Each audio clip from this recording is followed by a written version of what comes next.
ভারতের দোসর, ভারতের পাঁচটা গোলাম, ভারতের দাস, দাসানুদাস।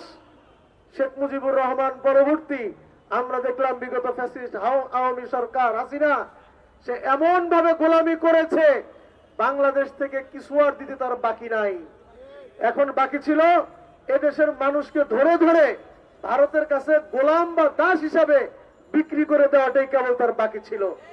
সৌভাগ্য আমাদের এদেশের ছাত্ররা, আবু সাইদ মুগ্ধরা, এদেশের জনতা, পীর সাহেব চরমনের নেতৃত্বে, রাজনৈতিক দলের নেতৃবৃন্দের নেতৃত্বে আমরা যদি সেই আন্দোলনে ঝাঁপিয়ে না পড়তাম, হয়তোবা বেশি দিন লাগতো না আমাদের প্রত্যেককে ধরে ধরে হাসিনা মুদির কাছে আমাদেরকে দাস হিসাবে বিক্রি করে দিত।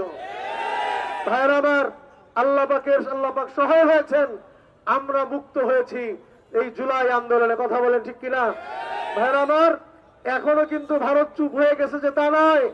ভারত বাংলাদেশ থেকে যে মদ খেত আগে, সেই মদ এখন আর পাচ্ছে না, যে জন্য আবার পাগল হয়ে গেছে সেই মদ খাওয়ার জন্য। জেনে রাখো ভারত সরকার, বাংলাদেশের কাছ থেকে আর মদ পাবা না কোনদিন। মদ আশা ছেড়ে দাও, যতই ধান্দা করার মদ পাবা না। এখন যেটা যদি কিছু চাও, তোমরা ভদ্রভাবে পাশের দেশ হিসাবে তোমাদের যে অধিকার, তোমাদের মতো তোমরা থাকো, আমাদেরকে আমাদের অধিকার নিয়ে বেঁচে থাকতে দাও।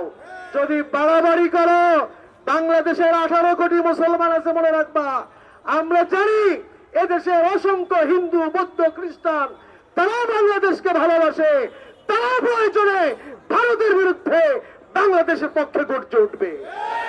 অনেক হিন্দু আছে, অনেক বৌদ্ধ আছে, অনেক খ্রিস্টান আছে, ভিন্ন ধর্মাবলম্বী আছে, তারা এই দেশের জন্য লড়বে ইনশাআল্লাহ ভারতের বিরুদ্ধে।